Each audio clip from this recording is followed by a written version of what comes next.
Hello guys, welcome to Mapu TV and another game of the ASUSROG Assembly of 2019. Group Stage 1, Group number B, and the winners final of that group. And we are up 1-0 in the series, Zest against soO. And there we are inside the game. In the bottom left, starting as the Zerg player, it is a I am champion of Katowice this year. It is soO. And in the top right, trying to decrown the champion here, it is our Kingslayer Zest. And he was already successful in game number 1, so he only needs one more win on the board and he makes it out first in the group, which is very nice.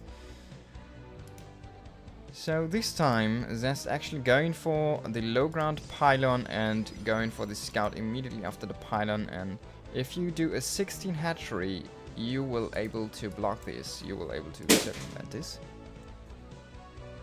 Something just dropped, but I think that's fine.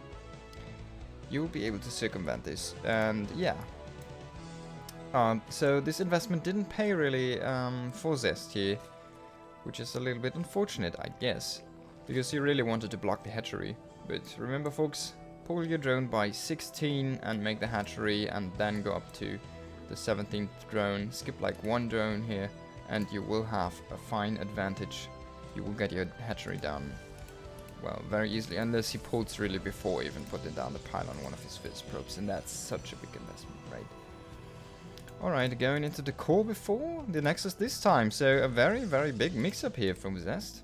Actually, not going for the second gas before his Nexus though, so it's gonna be a little bit early attack, but it is not super heavy committed on the gas, at least. So opting for third base now, and the probe actually not following that around, so not trying to block that or force a different location here. Yes, Zest. Pull finishing up, we're gonna get a couple Zerglings. I would fathom immediately here. Actually not pulling up, trying to link the Zerglings for his queens first, so we're gonna see actually in depth, yeah, very early, because the cybernetic score finished so quickly, the adept is gonna be there so early, and he can maybe do some very nice harassment with the adept. The first queen is gonna hatch down at the natural. So, what is soO gonna make here? He's gonna delay his link speed actually for the second queen on his main base. I mean, he sees the wall, he sees the timing of this, so he knows there's gonna be the adept heading over. So, he should make units before the upgrades. And this queen is just in time to fend off the adept. He could have gone in maybe if he really wanted to snipe one of the drones. Would have been a risky move though. Let's see if he goes in now. He's just checking, just a little bit of, tiny bit of scouting there. And we see again, Twilight into Robo. So this time it was just a little bit more committed on the two adepts. But we see soO already having 6 links here in position. Fending this off, very nice, pulling the links back. Zest is actually committing with those two. Yeah. And a very nice recall. Saves both of the adepts, one with 1 health. Welcome home, buddy. Welcome home. soO still didn't scout the main, so he does not really know if there is a target behind this with Phoenixes being pulled. If it was an Oracle, it would probably been over already, but yeah, we see now links spreading out to gain this valuable map vision here. And to see if there's gonna be a War Prism or any air unit basically moving out of Zest space. And to maybe catch that, to identify the threat and see where it comes in and see what comes in. This time, 4 gateways. So there's gonna be the immediate 2 Archons available if he wants to go for that. Roach Warren on the way, and the layer as well. The layer is a little bit... This time the timing doesn't work out as perfectly, I guess. Oh well, it should. Dark Shrines take so long, actually. But yeah. You see, this time one of the adepts is damaged, is like one of the big differences, and like the timings are slightly different. There's the Marine watching over the Zerglings with his dog. Man, you should join, mate. They're quite fun, actually. Link spotting the War Prism over here, but doesn't really. Now everything's finished up. The DTs can be warped in, and he has, well, he can just warp them in, right? The Zerg will see, hey, there's DTs warping in, but he can't attack them, and he has his 2 adepts to maybe defend them if they want to morph, which they are not gonna do. They're just running into the base for now. The 2 adepts get sniped off. One of the DTs falls, so there's 1 Archon only available right now if he wants to make one. But look at this. Look at this. He sees one of the DTs. Now the Overseer comes over. Boom. Finally. You know, there's a little bit damage going down there. This thing did kill the probe, which was trying to plant down a nexus there. Oh, this is very nice still, though. He's doing a lot of damage with those DTs, just killing whatnot he can. But oh, he needs to be so careful not to lose this Warp Prism. Very nice, gets away there. So soO already, well, he defended a little bit better than last time, I feel, but it doesn't feel too good for him. He just made a huge swing of drones. He misclicked his burrow there for a second. He sees the Archons morphing in. There's gonna be the double adept harass force with the Archons as well. 1 DT to save the space. Should be enough to defend it, actually. I really like this move. And now he's just gonna go creep hunting with his Overseer. On the other hand, we see the Hydralisk then finished up now, so this is the deviation to the adjustment he decides to make. He's gonna go for Hydra Roach for now, it seems, and maybe Hydraling Bane later on. But we don't see a Baneling nest yet, so yeah, and there's just roaches being produced. Did he cancel? No, it's there. He didn't cancel. Oh, he's getting his upgrades now. Maybe he actually wants to go for it. You know what I wouldn't mind? Like a big drop inside the base or something of the Protoss with his Lynx and Roach and Hydras. Would be a pretty nice move. I like that one a bit. We see now Zest moving out, actually, with his first couple units from his base. Just to his 3rd, though. Just gonna stay there. Just getting a couple drones here with these adepts. So trying to scramble a defense. Gets actually 1 of them, so only 1 is not that big of a threat. He's trying to hit this queen, but he didn't get it. Hydras spawn in time to defend that one. And now these Archons are actually getting a lot of work done here. Clearing a lot of the creep, getting a couple overlords, reducing the vision basically, and pushing, like, confining soO to a small place of the map. So now, yeah, so this is gonna be, oh, actually in the Queen Assassination. So this is a Hydra Roach style we're gonna see here from soO on this map. And there's a 2nd Robo coming up. Wow. Zest kind of identifying this and saying, hey, I want mass immortals this game. And yeah, he's getting his Forge 2 to get those weapon upgrades going, which are so crucial. I mean, immortals, man, they scale off so incredibly strong with those weapon upgrades. Basically all the Protoss units.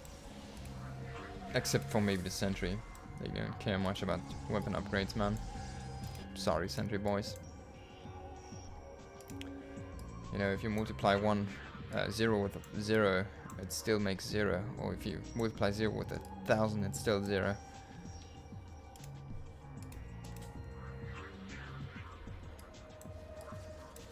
Oh boy.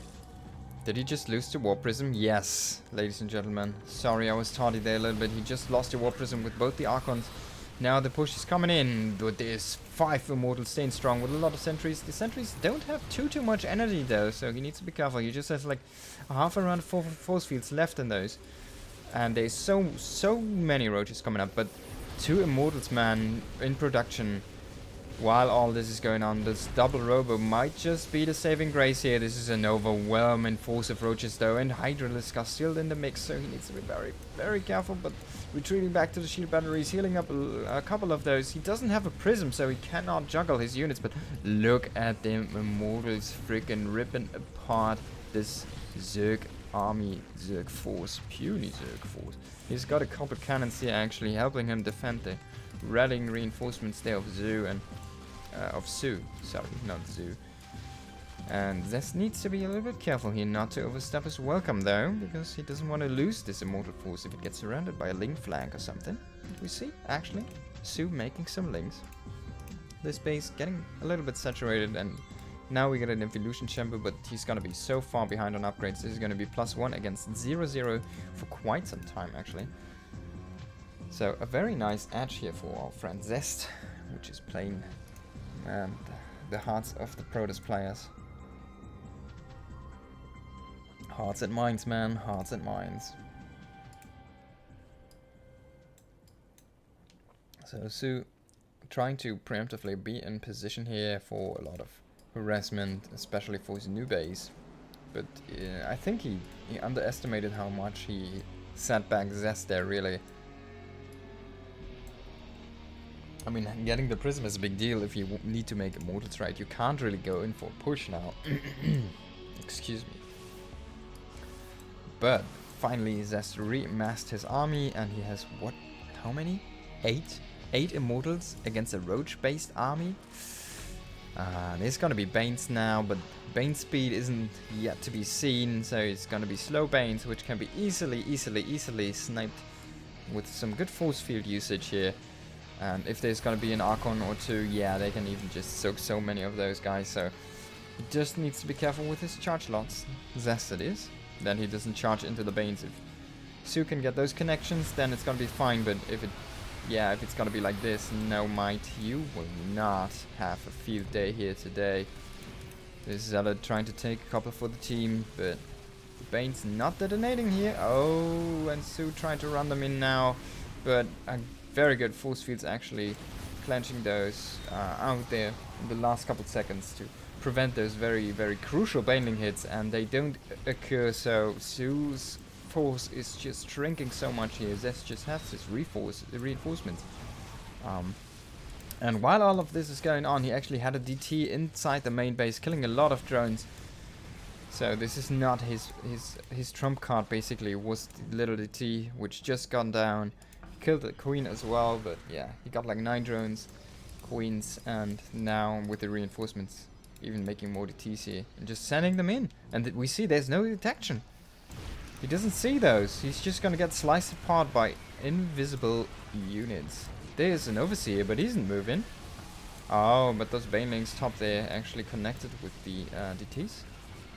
So this was a little bit of a misplay here from Zest. He should have been able to keep them alive. Still though, doesn't even matter. He has so many mortals just pushing down the ramp, pushing down the soO, pushing down the group. And he's gonna make it out of the group in first place here.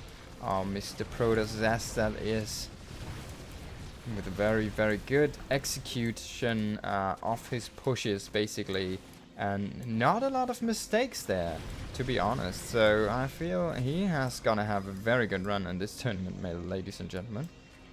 So trying to scramble a last defense, but honestly at this point I can't see him do anything. His supplies, I mean, look at this, ladies and gentlemen, the supplies tell the story. Look at the supply. As we see these Zealots tearing down this hatchery. There's one Hydra trying to morph there, but actually gets immediately chased down by the Charge Lords. GG! Zest wins the group, wins 2-0 over soO, so a flawless victory for Zest in his group. And yeah, that is actually a very promising look out for the rest of the tournaments. So, thanks everybody for watching. I hope you had a good one, and see you in the next one. Damter and good night.